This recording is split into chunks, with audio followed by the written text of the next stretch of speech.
If you want to develop your running, then you need to make sure that you do two things.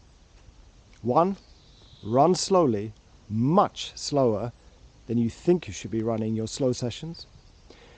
And you need to run fast, much faster than you probably run your fast sessions today. The body needs both fast and slow sessions. In fact, we need slow sessions approximately 80% of our training time. We need to train in conditions and under an environment where the body is relaxed, calm, not stressed. We build up mitochondria, we improve the oxygen system and blood supply system in the body, and we're not stressing ourselves. We are training in a controlled and calm pace. The body needs this, and we need to be doing this, like I said, approximately 80% of our training sessions. But we also need, if we want to get better or faster, or build endurance, stronger, and feel fitter, then we also need to push a little bit harder every now and then, approximately 20% of the time. And we can do that through running intervals, we can do that by running up hills, we can do that in tempo sessions. We want to really push and exert ourselves. We want to go all the way up to zone 4 or zone 5. Now see, what most people do, if they even vary between slow and fast running sessions, is that they run their slow sessions too fast and their fast sessions too slow. And we almost end up in zone 3, in this kind of middle earth area where we're not really getting the benefits of either the slow sessions or the fast sessions. So we don't see that much development.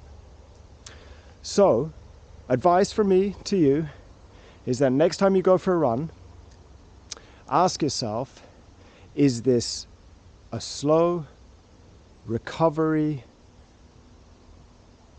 relaxed, capacity building run? And that should be at speaking pace. You should be able to have a telephone conversation for the entire run. You shouldn't be out of breath. You should feel almost like you haven't trained once you get back home from your run.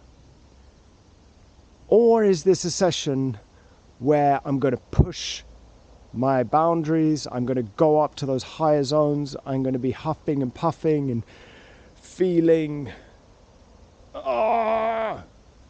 It needs to be one of those two, almost all the time, because if it's just enough to break a sweat and make us feel as though we did a good job, we went out for a run, well, that's great, but it needs to really be either the nice, chilled, relaxed run, real slow, or a pretty tough session. And obviously, to be able to do the tough sessions, you need to have practiced and to build up your capacity to get there. We can't just go out and start doing sprints or bursts of energy up hills. That's going to end up in injury.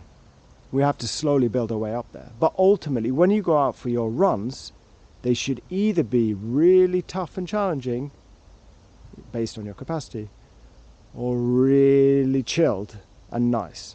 And those chilled, nice, much slower than slow runs, those need to be about 80% of your runs to minimize injury, to minimize burnout. And in order to get those big leaps in development, then we need to be having those tough sessions as well, about 20% of the time. So my word of advice for you today is to run your fast runs faster, tougher, give it even more, and your slow sessions chill out even more than you do now, and make sure you really distinguish between these two sessions, the slow and the intense. And then if you do that, you will see much greater development than you're probably noticing at the moment. So with that said, Next run you go on, is it a chilled run or is it an intense run? And then make sure that you do that run justice. Peace.